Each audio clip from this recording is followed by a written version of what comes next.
Hello friends, good morning. तो हम लोग आज एक ऐसे क्लास करने वाले हैं जिससे हम लोगों को टारगेट पता चलेगा कि एग्ज़ाम में किस तरीके से क्या मैटर पूछे जाते हैं, जिसका नाम सिलेबस कहलाता है। तो हम लोग जो पढ़ रहे हैं तो पढ़ाई का कोई ना कोई मकसद होना चाहिए कि हम लोग यह मैटर किस लिए पढ़ रहे हैं, या हमारे बोर्ड एग्जाम से रिलेटेड है या नहीं है, अगर है तो कितना मार्क्स का है। ये सब बातें बारीकी से अगर देख लिया जाए तो फिर हम लोगों को पढ़ने में और भी ज़्यादा इंटरेस्ट आएगा कि हाँ, यह मैटर इतने नंबर का पूछा जाता है, इस पर ज़्यादा फोकस देना है, या लैंग्वेज वाली मैटर है, इस पर ज़्यादा ध्यान देना। अर्थात तरह तरह की जो बातें आएगी वो पहले हम लोग अगर सिलेबस जान लेते हैं तो जो भी बातें आएगा उस पर आधारित हम लोग चर्चा करने में सक्षम हो पाएंगे। क्योंकि अगर मकसद मालूम नहीं रहता है तो फिर हम लोगों का रास्ता तरह तरह का बन जाता है, और अगर मकसद हमारे पास रहता है कि हमें वहाँ तक पहुँचना है तो हम कई तरीके का रास्ता नहीं अपनाते हैं, बल्कि रास्ता एक अपना लेते हैं। तो उसी तरीके से अगर देखा जाए तो हम लोगों को जो जानना है वो है सिलेबस। और सिलेबस इंग्लिश का कन्फर्म हम लोग जानते हैं कि पहले जो था 50 और 100 अलग अलग था। 50 नंबर अलग हो जाते थे और 100 नंबर अलग हो जाते थे, जिसमें 100 नंबर का एग्ज़ाम एक बार होता था और फिर 50 नंबर के साथ 50 नंबर का हिंदी भी जुड़ता था। तो इस तरीके का जो मैटर था वो पहले था, लेकिन अब जो है यह मैटर अलग हुआ है। तो जब यह मैटर अलग हुआ तो अलग होने के बाद बिहार सरकार के द्वारा फैसला लिया गया कि जो हिंदी है उसे हिंदी पूर्ण रूप से कर दिया जाए और जो इंग्लिश है उसे पूर्ण रूप से इंग्लिश कर दिया जाए। अर्थात 100 नंबर का हिंदी कर दिया और 100 नंबर का इंग्लिश कर दिया। तो अब जो हम लोगों को पढ़ना है वो तो फिलहाल जैसे हिंदी है वो तो हिंदी तो अलग है इंग्लिश के माध्यम से। तो अभी जो हम लोग चर्चा करने वाले हैं वो इंग्लिश पर चर्चा करने वाले हैं, क्योंकि हमारा जो 100 मार्क्स का इंग्लिश है इस पर ध्यान देने वाली बात। अब जैसे सिलेबस को हम देखें तो सिलेबस पे देखिए, the syllabus of class 12 100 marks English, अर्थात 100 मार्क्स का जो हमारा इंग्लिश है उसका सिलेबस क्या क्या होगा। अर्थात ग्रामर कितने नंबर का पूछा जाता होगा, बुक कितने नंबर का पूछा जाता होगा, कितने नंबर का ऑब्जेक्टिव पूछा जाता है, कितने नंबर का सब्जेक्टिव पूछा जाता है, सब्जेक्टिव में कितने नंबर का बुक पूछा जाता है, कितने नंबर का ग्रामर पूछा जाता है, ऑब्जेक्टिव में कितने नंबर का बुक पूछा जाता है, कितने नंबर का ग्रामर पूछा। अर्थात पूरा मैटर को समझना होगा पहले, तभी जाकर के हमारा टारगेट मालूम पड़ेगा कि हम टारगेट कहाँ कर रहे हैं और हमारा मकसद क्या है। तो हम लोग बारी बारी से चर्चा करते हैं, और सिलेबस पढ़ लेना बड़ी बात नहीं रहता है, बल्कि सिलेबस को समझना बारीकी से बहुत बड़ी बातें होती है। थोड़ा कम पढ़ाई हो जाए वो सही हो सकता है, लेकिन अगर सिलेबस के बारे में जानकारी ना हो तो फिर पढ़े हुए चीज़ें भी बेकार ही मानी जाती है। इसलिए हम लोग को सिलेबस की जानकारी बहुत ज़्यादा जरूरी है। अब ध्यान से देखिए, कितने नंबर का इंग्लिश, 100 मार्क्स का, बारी बारी से। इसमें देखिए 100 मार्क्स के एग्जाम में 52 मार्क्स ग्रामर और 48 मार्क्स बुक, अर्थात जो 100 नंबर का हमारा इंग्लिश है उसमें 52 नंबर का ग्रामर पूछा जाता है और 48 नंबर का बुक पूछा जाता है। 100 मार्क्स में क्या क्या पूछेगा, ग्रामर और बुक, कितने कितने मार्क्स का, 52 नंबर का ग्रामर होगा और 48 नंबर का बुक होगा। उसके बाद देखिए, अब तो ये तो फाइनल हो गया कि ग्रामर है और फिर बुक है। एग्जाम के प्रारूप पर जाए तो क्या मिलेगा, ऑब्जेक्टिव और सब्जेक्टिव। 100 नंबर का दो विभाग बनाया जाता है, 100 नंबर का दो विभाग बनाया जाता है, जिसमें आधा को सब्जेक्टिव में बदल देता है और आधा को ऑब्जेक्टिव में बदल देता है। मतलब ऑब्जेक्टिव सब्जेक्टिव के माध्यम से अब हम लोग का एग्जाम होता है। तो उसमें देखिए 50 मार्क्स का ऑब्जेक्टिव होगा और 50 मार्क्स का सब्जेक्टिव होगा। दो विभाग हो गया, ग्रुप ए ऑब्जेक्टिव होगा और ग्रुप बी सब्जेक्टिव होगा। अब सवाल है कि 50 मार्क्स का जो ऑब्जेक्टिव हमारा है उसमें 30 नंबर का आपका ग्रामर पूछेगा और 20 नंबर का बुक पूछेगा। बारीकी से लिखा हुआ है, ध्यान देंगे कंप्लीट समझ में आ जाएगा। 50 मार्क्स का जो ऑब्जेक्टिव होगा उसमें 30 नंबर का आपका ग्रामर पूछेगा और 20 नंबर का बुक पूछेगा। फिर देखिए 50 मार्क्स का जो ऑब्जेक्टिव के सिवाय जो सब्जेक्टिव होगा उसमें देखिए 22 मार्क्स का ग्रामर जो लैंग्वेज में आता है, सब बताएंगे लैंग्वेज क्या होता है। तो 22 मार्क्स का ग्रामर जो लैंग्वेज में बदलेगा और 28 मार्क्स का बुक वो भी लैंग्वेज में बदलता है, जिसको हम लोग डायरेक्ट लॉन्ग रिटेन बोलते हैं। अब मैटर यह कंप्लीट हो चुका है। इसमें देखिए क्या हो गया, 100 मार्क्स है, दो विभाग है, ऑब्जेक्टिव का सब्जेक्टिव का। तो 50 नंबर का सब्जेक्टिव है, 50 नंबर का ऑब्जेक्टिव है। उसमें भी बताया गया कौन कौन कितना, अर्थात 50 नंबर के ऑब्जेक्टिव में 30 मार्क का ग्रामर, 20 मार्क का बुक। 50 मार्क्स के सब्जेक्टिव में 22 मार्क्स का ग्रामर और 28 मार्क का बुक। कंप्लीट है यहां तक। अब चलते हैं उसके बाद, पहले हम लोग ग्रामर को देख लेते हैं, उसके बाद हम लोग बुक को देख लेंगे और उसके बाद एग्जाम का जो क्वेश्चन आता है उसको कंप्लीट देख लेंगे, तो पूरा सिलेबस हमारे माइंड में बैठ जाएगा। अब यहां पर देखिए ग्रामर में कौन चैप्टर कितने मार्क्स का। जो हमारा ग्रामर है जिसमें लैंग्वेज समेत है, देखिए ग्रामर से कुल 52 मार्क्स। ग्रामर से कुल कितना पूछा जाएगा, 52 मार्क्स का, जिसमें ऑब्जेक्टिव भी रिलेटेड होगा और सब्जेक्टिव भी रिलेटेड होगा। जैसे आप लेटर राइटिंग पर जाएं तो ये तो ऑब्जेक्टिव नहीं होगा, निबंध पर जाएं ये तो ऑब्जेक्टिव नहीं होगा, लेकिन फिर भी आप narration, voice, explanatory verb, preposition ये सब पर जाएं तो यह सब मैटर सब्जेक्टिव में नहीं होगा, बल्कि हमेशा यह ऑब्जेक्टिव में आता है।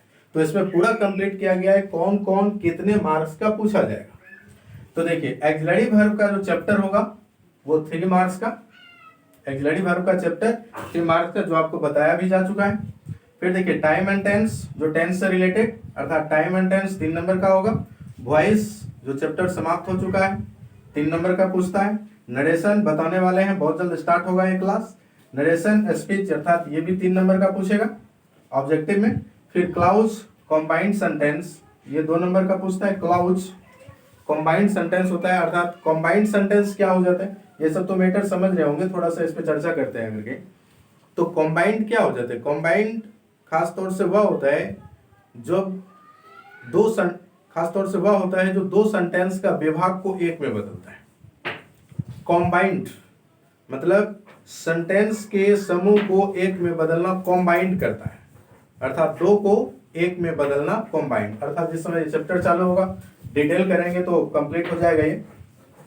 आइडियम्स एंड फ्रेज, ये वर्ड है, वर्ड आइडियम्स एंड फ्रेज जो वर्ड है, वर्ड पर आधारित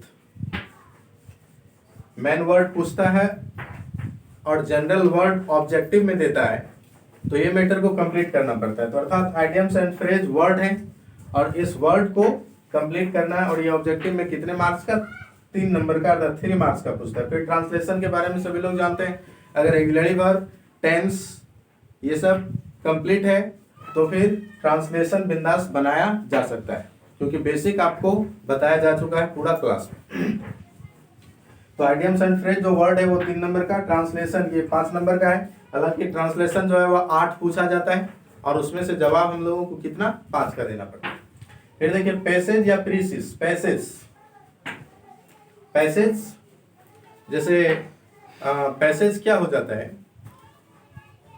जो स्टूडेंट का माइंड टेस्ट करता है पैसेज देने के बाद। तो पैसेज क्या हो जाता है, एक कहानी दे देता है और उसी के नीचे 4 क्वेश्चन दे देता है और 4 क्वेश्चन का जवाब उसी कहानी से चुन करके लिखने के लिए बोलता है, तो वो क्या हो गया, पैसेज। फिर देखिए प्रीसिस।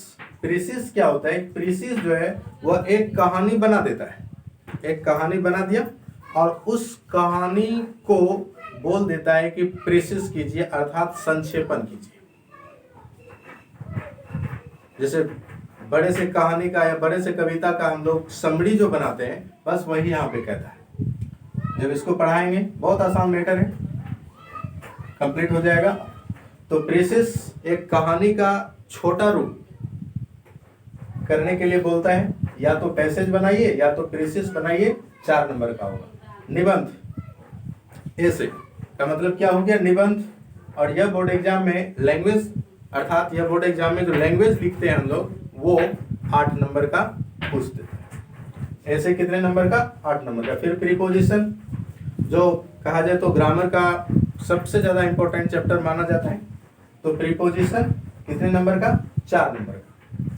फिर देखिए सिंटैक्स, सब्जेक्ट वर्ब एग्रीमेंट, इसे सिंटैक्स का नाम है, सिंटैक्स कहिए या सब्जेक्ट वर्ब एग्रीमेंट कहिए, एक ही चैप्टर है। ये भी ऑब्जेक्टिव में 3 नंबर का पूछता है। सिंटैक्स, सब्जेक्ट वर्ब एग्रीमेंट, अर्थात कौन सा सब्जेक्ट के साथ कौन सा वर्ब लगता है। जैसे आई के साथ एम लगता है, ही के साथ इज लगता है, ऐसा होता क्यों है, अर्थात इसमें जवाब मिल जाता है। फिर देखिए आर्टिकल, जो चैप्टर हम लोग पढ़ चुके हैं, आर्टिकल 3 नंबर का पूछेगा बोर्ड एग्जाम में। आर्टिकल जो है वो मैटर समाप्त हो चुका है, तो आर्टिकल कितने नंबर का, 3 नंबर का। फिर आइए आगे, तो लेटर राइटिंग। लेटर राइटिंग है, इसमें एप्लीकेशन भी आता है, फैमिली लेटर भी आता है, ऑप्शन मिलता है, हालांकि वो सब बातें चर्चा लाएंगे आगे। तो लेटर राइटिंग कितने नंबर का, 5 नंबर का यह पूछेगा। फिर करेक्ट सेंटेंसेस, करेक्ट सेंटेंस कोई चैप्टर नहीं है। करेक्ट सेंटेंस जो है यह कोई चैप्टर नहीं है, बल्कि टाइम एंड टेंस पढ़ लीजिए, ऑक्सिलरी वर्ब पढ़ लीजिए, करेक्ट सेंटेंस उसी से बन जाता है। Time and tense, auxiliary verb और थोड़ा रिलेटेड है सिंटैक्स। ये 3 चैप्टर से समूह बना करके सेंटेंस देता है, तो वह कितने नंबर का पूछेगा, 3 नंबर का। कुल अगर कहीं मार्क्स आप देख लेंगे तो कुल मार्क्स 52 हो जाएगा। कुल मार्क्स कितना हो जाएगा, 52।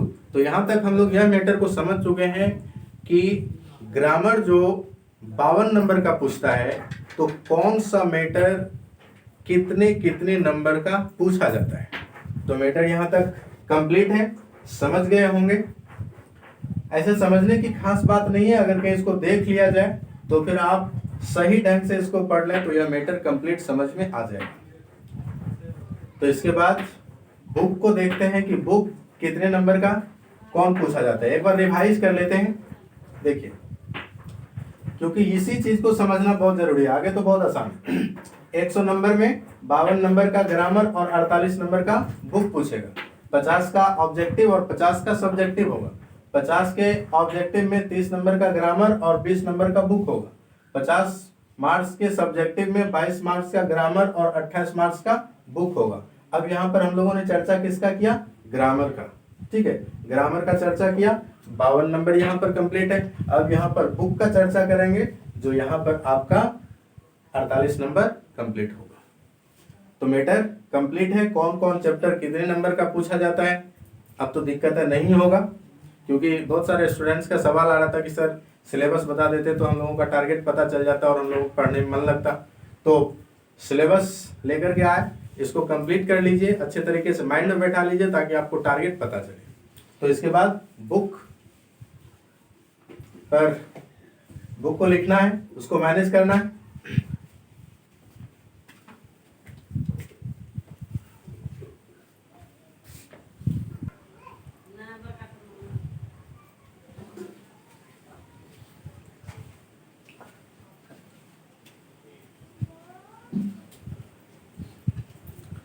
अब उसके बाद का मैटर अगर देखा जाए तो इसके बाद वाले मैटर में देखिए, तो बताया गया था कि 52 नंबर का ग्रामर हो जाता है और 48 नंबर का बुक होता है। तो बुक का 48 मार्क जो है वो किस तरीके से पूछा जाएगा, ये जानना बहुत ज़्यादा जरूरी है। और अब देखिए बुक में, ऐसे तो ग्रामर में भी था ऑब्जेक्टिव और सब्जेक्टिव, ग्रामर में तो समझ में आ जाएगा, जैसे जो लैंग्वेज में होगा वो सब्जेक्टिव कहला जाएगा और जिसका 4 ऑप्शन होगा जो ऑब्जेक्टिव कहला जाएगा। लेकिन इसमें बुक में ये बहुत ज़्यादा जानना जरूरी है कि कौन ऑब्जेक्टिव किससे कितना और कौन सब्जेक्टिव किससे कितना। देखिए पोएम एंड प्रोज लाइन, जो हम लोग कविता पढ़े हैं, खासतौर से कविता का लाइन, इसमें जैसे कविता का लाइन दे देता है और पूछ देता है हु रोट दिस लाइन, अर्थात इस कविता के लाइन को किस लेखक ने लिखे। अर्थात जैसे लाइन दे दिया, अब उस लाइन के बारे में पूछ रहा है 2 मैटर, या तो यह लाइन किस कविता से रिलेटेड है या इस लाइन को किस लेखक ने लिखे। उस तरीके से कहानी और कविता से मिलाकर के 8 ऑब्जेक्टिव मिलता है हम लोगों को। फिर राइटर्स नेम, उनके जन्म के बारे में, डेथ के बारे में, या फिर कंट्री साइड, 8 मार्क्स। 5 नंबर तो यही फिक्स है, जैसे इंडियन सिविलाइजेशन किनके द्वारा लिखा गया, सॉन्ग ऑफ माई सेल्फ किनके द्वारा लिखा गया, sweetest love I do not को किनके द्वारा लिखा गया। तो यह सब मैटर, या फिर उनका जन्म कब हुआ था, किसी भी लेखक को ले लिया, उनका जन्म कब हुआ था, या फिर उनका मृत्यु कब हुआ था, या फिर वो किस देश के रहने वाले थे। जन्म और मृत्यु तो बहुत कम पूछे जाते हैं, लेकिन राइटर्स नेम और कंट्री बहुत ज्यादा फिक्स ही रहता है। तो राइटर्स नेम और फिर कंट्री पर ध्यान ज्यादा देना है। तो कितने मार्क्स का हो जाएगा ये, 8 मार्क्स का। फिर उसी से रिलेटेड होगा story of English. Story of English अंग्रेजी का इतिहास, जिसमें ड्रामाटिस्ट हो जाते हैं, नॉवेलिस्ट हो जाते हैं, इंडियन नॉवेलिस्ट हो जाते हैं, ये सभी के नाम जानना हम लोगों को जरूरी है। अब उसमें ये भी हम लोगों को सीखना होगा कि अंग्रेजी का जन्म कब हुआ, अंग्रेजी को किस समय से किस समय तक को ओल्ड इंग्लिश कहा जाता है, उसके बाद मिडल इंग्लिश कहा जाता है, फिर उसके बाद मॉडर्न इंग्लिश कहा जाता है। तो ये सब का अवधि कैसा रहा था, ये सब से रिलेटेड अंग्रेजी का जो इतिहास है, उस इतिहास से रिलेटेड 4 ऑब्जेक्टिव पूछे जाते हैं। अंग्रेजी के जन्म देने वाले का क्या नाम है, तो वह सब मैटर को मिला करके यह 4 नंबर का पूछा जाता है। अर्थात अगर देखिए तो यहाँ पर लिखा गया कि बुक में 20 मार्क्स का ऑब्जेक्टिव जो पूछा जाएगा, तो ऑब्जेक्टिव में आपको क्या पूछा जाएगा, इसका जो लाइन होगा वो, लेखक के नाम और देश का जो होगा वो, और फिर जो स्टोरी ऑफ इंग्लिश से रिलेटेड बातें होगी वो भी आपको 4 नंबर का पूछा जाता है। तो मैटर यहाँ तक कंप्लीट है। अब उसके बाद देखिए बुक में 28 मार्क्स सब्जेक्टिव, किससे कितना, बुक में 28 मार्क्स सब्जेक्टिव जो होगा, जो रिटन आता है, लॉन्ग क्वेश्चन सब आते हैं, उसमें किससे कितना पूछा जाएगा। देखिए explain any 2 of 6 questions. Explain मतलब खासतौर से यह ज्यादातर कविता से रिलेटेड रहता है, और ऐसे तो इसमें 6 क्वेश्चन रहता है। यहाँ पर देखिए लिखा हुआ एक्सप्लेन एनी 2 ऑफ 6 क्वेश्चन, मतलब 6 ऑप्शन मिलेगा हम लोगों को, और 6 ऑप्शन में से हम लोगों को 2 का जवाब देना है। 1 पर 4 तो 2 पर 8। एक्सप्लेन करने के लिए आता है, कविता का कोई 2-3 लाइन दे दिया, अब उसके बाद उस लाइन के बारे में बोल रहा है, इस लाइन का जो है ना व्याख्या कीजिए। तो लिखना पड़ता है हम लोगों को इस लाइन को किनके द्वारा लिखा गया है, यह लाइन किस कविता से रिलेटेड है, उस कविता का मुख्य अंश क्या है, उसको क्या बोला जाएगा, एक्सप्लेन। बहुत आसान मैटर है, अगर कविता को सही ढंग से समझ गए हैं, लाइव क्लास में दिए हुए थे, तो फिर यह मैटर एक बार बता देंगे तो यह मैटर कंप्लीट हो जाएगा। तो एक्सप्लेन एनी 2 ऑफ 6 क्वेश्चंस, तो 6 क्वेश्चन हम लोगों के पास आते हैं और जिनमें से 2 का जवाब देना पड़ता है, और वह कितने नंबर का, 8 नंबर का पूछता है। उसके बाद जो है छोटा छोटा क्वेश्चन कविता और कहानी से लेकर answer any 5 of 8 question, 8 questions मिलते हैं हम लोगों को और जवाब 5 का देना पड़ता है। इसके बाद हम क्वेश्चन का प्रारूप आपको बना के दे देंगे, तो और भी मैटर अच्छे तरीके से समझ में आ जाएगा। फिलहाल ये समझ जाइए, आंसर एनी 5 ऑफ 8 क्वेश्चन, मतलब क्वेश्चन की संख्या कितना होगा, 8, और 8 में से हम लोगों को जवाब कितने देने हैं, 2। क्वेश्चंस कितना होगा, ये क्वेश्चंस 8 होगा, ठीक है, और जवाब कितने का देना है, 5 का। प्रत्येक पर कितना नंबर, 2। 5 क्वेश्चंस का जवाब देना है, प्रत्येक पर 2, अर्थात 10 नंबर का यह मैटर पूछा जाता है। और यह मैटर में ध्यान देने वाली बातें होगा। देखिए, summary of poem any one of two, summary of prose any one of two, story of English any one of two, writers name match any two. अब यहां पर क्या है, देखिए ये सब मैटर जो है ऑप्शन में आएगा। जैसे कोई नंबर दे दिया, अब नंबर जैसे दे दिया, मान लो कि इस तरीके से 5 नंबर दे दिया, ठीक है, 5 के ए में अब इस तरीके से दे दिया, ऊपर में लिख दिया, फिर जाकर के बी में दे दिया, फिर 2 दे दिया, सी में दे दिया, फिर 2 दे दिया, डी में दे दिया। अब ए और बी करके यहाँ पर मैच करने के लिए बोल रहे हैं, जो हम लोग मैच करते हैं इस तरह से। अब ध्यान दीजिए बात पे, हालांकि एक ऑप्शन और आता है इसमें जो ट्रांसलेशन का है, वो बताएंगे इसके बाद। तो यहाँ पर देखिए, जैसे ऊपर में लिखा हुआ रहेगा आंसर एनी 3, ऊपर में क्या लिखा हुआ रहेगा, आंसर एनी 3, मतलब हमें जवाब केवल 3 का ही चाहिए।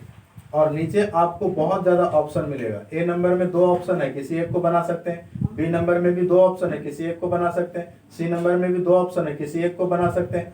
डी नंबर में मैच करने के लिए है, बना सकते हैं। तो अब आप इसको समझ गए हैं, तो अब आपको चुनाव करना है कितना, 3, और ऑप्शन आपको ई तक मिलेगा, मतलब 5 ऑप्शन होगा, उसमें से आपको चुनाव करना है 3। हम कौन सा 3 मैटर को बनाए, मात्र 3। यहाँ तो 2 फिलहाल है, एक क्या कहते हैं ट्रांसलेशन आता है, वो ट्रांसलेशन का मेंशन इसी में हो जाता है, ई नंबर में ट्रांसलेशन बनाइए। अर्थात आपके पास ऑप्शन है A B C D E, अर्थात 5, जवाब कितने का देना है, एनी 3। तो आपको इतने ऑप्शन में से, अब ऐसा नहीं कि ये भी बना दिए ये भी बना दिए तो 2 हमारा आंसर हो गया, वो गलत हो जाएगा। बल्कि यहाँ पर है एनी 1, 1 मांग रहा है, फिर यहाँ पर 2 है, फिर 1 मांग रहा है, यहाँ पर 2 है, फिर 1 मांग रहा है। या राइटर्स ने मिलान करने के लिए बोल रहा है, फिर जाकर के ट्रांसलेशन 8 मिलेगा, वो बोल रहे हैं। इसके बाद हम बताएंगे वो पूरा लिख करके। तो अब यहाँ समझ जाइए कि आपको चुनाव कितना करना है, 3 का। तो आपको जो आसान लगता है, राइटर्स नेम बहुत आसान होता है, ट्रांसलेशन आसान होता है, और इसमें से कोई एक बना दीजिए। तो यह मैटर कंप्लीट हो गया होगा। तो यहाँ पर देखिए, summary of poem any one of two, 2 कविता का समरी लिखने के लिए देता है, किसी एक का जवाब मांगता है। 2 कहानी का समरी लिखने के लिए देता है, किसी एक का जवाब मांगता है। स्टोरी ऑफ इंग्लिश में से जैसे ओल्ड इंग्लिश पर आधारित लिखिए, फ्यूचर ऑफ इंग्लिश पर लिखिए, English is an international language पर लिखिए। तो वो बातें जो देती है, वहाँ 2 ऑप्शन मिलेगा और 2 में से किसी एक का जवाब मिलेगा। ये सब पढ़ाना बाकी है, बताएंगे इसको। तो story of English any one of 2, जैसे 2 हैं तो अब 2 में से किसी एक का जवाब दीजिए। फिर मैच है, राइटर्स नेम को मिलान करना है, क्वेश्चन इतने होंगे, और क्वेश्चन में से आपको फिलहाल यहाँ पर एनी 2 चुनाव करनी है। और जैसे हम मैटर कंप्लीट कर देंगे तो कुल मिलाकर के यह 3 आ जाता है। तो अब यहाँ पर यह मैटर कंप्लीट हो गया है कि बुक में 28 मार्क्स का सब्जेक्टिव होगा। इसलिए यहाँ पर ट्रांसलेशन मैंने मेंशन नहीं किया, इसलिए क्योंकि ट्रांसलेशन तो ग्रामर से रिलेटेड हो जाता है, और यहाँ पर बता रहे हैं क्या, बुक को, इसीलिए ई नंबर ऑप्शन मैंने नहीं लिखा। अगर वो लिखता तो यहाँ पर 3 हो जाता, क्योंकि यह पूछता है 15 नंबर का, और यहाँ पर हमने लिया क्या, 10 नंबर, क्योंकि 5 नंबर जो रिलेटेड है वो ग्रामर से रिलेटेड है। एक बार फिर से समझ जाइए, और वहां भी समझाएंगे जब अभी लिख करके बताएं। इसमें जो है ऑप्शंस मिलेंगे आपको 5, जवाब देने हैं 3 का। और अभी ग्रामर मेंशन नहीं हुआ है, पहले बता चुके हैं, इसलिए यहाँ पर 2। तो देखिए 28 नंबर का ये हो गया, और फिर 20 नंबर का ये हो गया। तो बुक से 48 नंबर का मैटर पूछा जाता है। ध्यान देंगे मैटर पे। तो अब यह मैटर कंप्लीट हो चुका है। बुक से कितना नंबर का पूछा जाता है, 48 मार्क्स, जिसमें 20 नंबर ऑब्जेक्टिव में और 28 नंबर सब्जेक्टिव में। तो इसके बाद किस तरीके से क्वेश्चन का प्रारूप बनता है, ग्रुप ए में क्या होगा, ग्रुप बी में क्या होगा, उस प्रारूप को बता देते हैं। तो यह सिलेबस और भी अच्छे तरीके से समझ में आ जाएगा।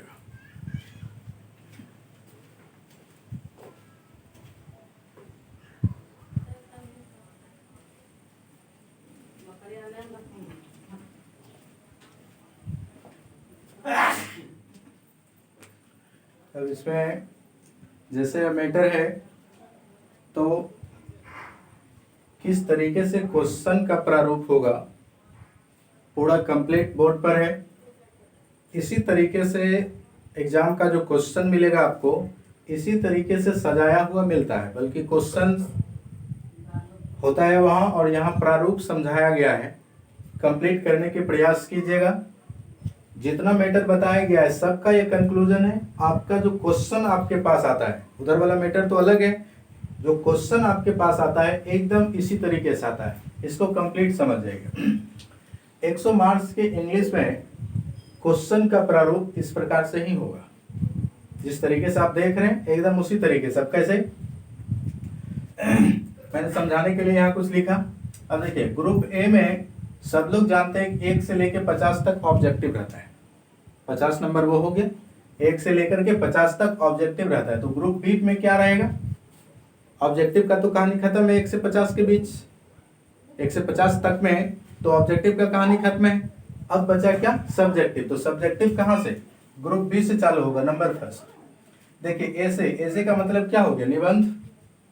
कंप्लीट समझ जाइए कैसे कैसे होगा। निबंध या 8 मार्क्स का पूछता है, क्या क्वेश्चन देगा। देखिए answer any one of 5 questions, मतलब 5 सवाल देते हैं। जैसे कभी डिसिप्लिन हो गया, योर बेस्ट डे हो गया, योर बेस्ट लाइफ हो गया, योर एम हो गया।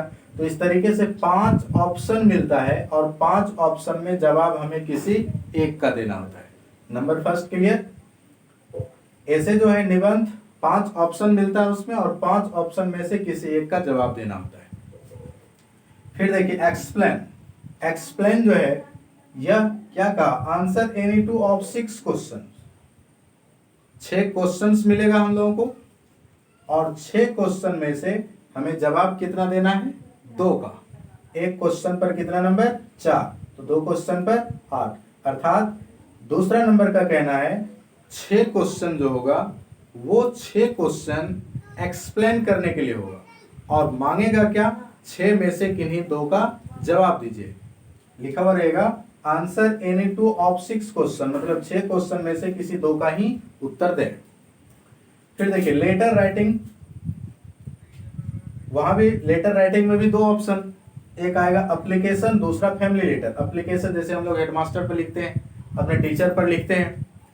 फिर जाकर के family letter, family letter family में जो भी मेंबर है उस पर आधारित हम लोग पत्र लिखते हैं, बताएंगे।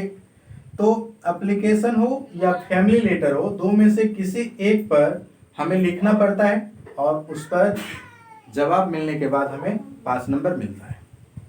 तो लेटर राइटिंग कितने नंबर का पूछेगा, 5 नंबर का। फिर उसके बाद देखिए क्वेश्चन एंड आंसर, छोटा छोटा जो क्वेश्चन होता है, छोटा क्वेश्चन, वो क्वेश्चन की संख्या होगा 8। आंसर एनी 5 ऑफ 8 क्वेश्चंस, लिखा हुआ ये रहेगा कि मतलब 8 क्वेश्चंस है, जवाब 5 का देना है। क्वेश्चन की संख्या कितना होगा, 8 और जवाब कितना का देना है, 5। प्रत्येक क्वेश्चन पर 2 नंबर, तो 10 नंबर। 4 नंबर तक पूरा कंप्लीट है। क्वेश्चंस एंड आंसर 5 गुने 2 10, अर्थात 8 क्वेश्चंस मिलेंगे और जवाब हमें 5 का देना है। तो 1 पर 2 तो 5 पर 10 नंबर होगा। अब जो समझने वाली बात है वो यहाँ है कि आपके पास ऑप्शन ही ऑप्शन होंगे और जवाब आपको मात्र 3 का देना है। देखिए आंसर एनी 3, आंसर एनी 3, 1 पर 5 तो 1 पर 5 तो 3 पर 15। समझने के लिए इसमें 5 ऑप्शन होंगे, इसमें 5 ऑप्शंस होंगे और ऑप्शंस के साथ भी ऑप्शंस होंगे। आंसर मात्र 3 का, आंसर मात्र 3 का। अर्थात ये देखिए ऑप्शन ही ऑप्शन इसमें होगा और जवाब हमें 3 का ही ढूंढ के देना है। अब कैसे, देखिए A B C D E, कितना ऑप्शन, 5। 5 में से अब हमें 3 का जवाब देना है। मतलब A B C D E में जो भी ऑप्शन है उसमें से 3 निकाल लेना है। जैसे देखिए समरी ऑफ प्रोज, कहानी जो है वह 2 पूछेगा, 1 का जवाब मांगेगा। इसमें इस जगह पर कहानी 2 रहेगा, 1 का जवाब मांगेगा। बी में देखिए कविता 2 रहेगा, 1 का जवाब मांगेगा। स्टोरी ऑफ इंग्लिश में 2 रहेगा, जवाब 1 का मांगेगा। मैच राइटर्स नेम, आप राइटर्स नेम मिला सकते हैं, ये रहेगा। ट्रांसलेशन, ट्रांसलेशन भी इसी में 8 ट्रांसलेशन रहेगा और 8 में से जवाब हमको 5 का देना है। अब फैसला देखिए एकदम कंफर्म है, बड़ा आसान मैटर आ गया ये। इतने ऑप्शन है हमारे पास, चुनाव कितने का? 3 का। अगर हम लोग राइटर्स नेम मिला लेते हैं तो 1 कंप्लीट हो गया, ट्रांसलेशन बना लेते हैं तो 2 कंप्लीट हो गया। अब बचा CBA, कोई एक मैटर अगर कहीं लिख लिया जाए तो यह हमारा 15 नंबर कोई नहीं काट सकता है। एक बार फिर से हम बता रहे हैं, ध्यान दे दीजिएगा। आंसर एनी 3 मतलब ऑप्शन बहुत सारे होंगे और जवाब हमें मात्र 3 का देना है। अब क्या करेंगे, यहां पर क्या कहेगा? कहानी 2 देगा, जवाब 1 का मांगेगा। कविता 2 देगा, जवाब 1 का मांगेगा। स्टोरी ऑफ इंग्लिश में 2 देगा, जवाब 1 का मांगेगा। फिर राइटर्स नेम भी देगा, बना सकते हैं। ट्रांसलेशन देगा, बना सकते हैं। इसमें से जो भी हमको 3 मैटर आसान लगता है उसको हम लोग कंप्लीट कर सकते हैं। 3 मैटर में आसान मैटर हम चुनने के लिए बता दे रहे हैं आपको। राइटर्स नेम बहुत आसान हो जाएगा क्योंकि राइटर्स नेम हम लोग अच्छे तरीके से याद कर चुके हैं। राइटर्स नेम हो गया। फिर देखिए ट्रांसलेशन, ट्रांसलेशन भी आसान होता है, बेसिक जो पढ़ लिए होंगे ट्रांसलेशन आसान हो गया उसके लिए। तो राइटर्स नेम और ट्रांसलेशन 2 मैटर क्लियर है। अब इधर से आपको जो मैटर आसान लगता है आप उस पर बना सकते हैं। हालांकि ये बताया नहीं गया है, हालांकि कविता का समरी आपको दे चुके हैं, कहानी देना है, स्टोरी ऑफ इंग्लिश देना है, कोई ना कोई तो जरूर इधर से मैटर कंप्लीट हो जाएगा। तो अब बचा कितना आपके पास? 3 में से आप राइटर्स नेम बना लिए, ट्रांसलेशन बना लिए और इधर से 1 मैटर कंप्लीट कर लिए, तो यह मैटर तीनों का तीनों कंप्लीट हो गया। अब जैसे ऐसा नहीं करना कि इसका भी 2 बना लिए, इसका भी 1 बना लिए, इसको बना लिए, इसको बना लिए, इसको भी बना लिए, यह मैटर पूरा गलत हो जाएगा। इसलिए इस मैटर पर समझना बहुत ज्यादा जरूरी है। इतने ऑप्शन होंगे आपके पास और जवाब मात्र 3 का देना है, बस 3 का। जो चुनाव कर लीजिए, जो आसान मिलता है, आप जिसमें आप नंबर उठा सकते हैं उसको बना लीजिए, कोई दिक्कत नहीं होगा। फिर उसके बाद लास्ट में पैसेज और प्रीसिस।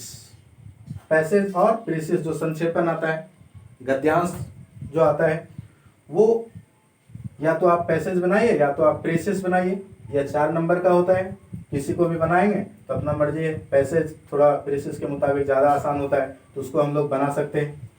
तो अब यहाँ तक करने के बाद जो है, चाहे वो ग्रामर का मैटर हो या फिर बुक का मैटर हो, सभी मैटर को कंप्लीट बता दिया गया है।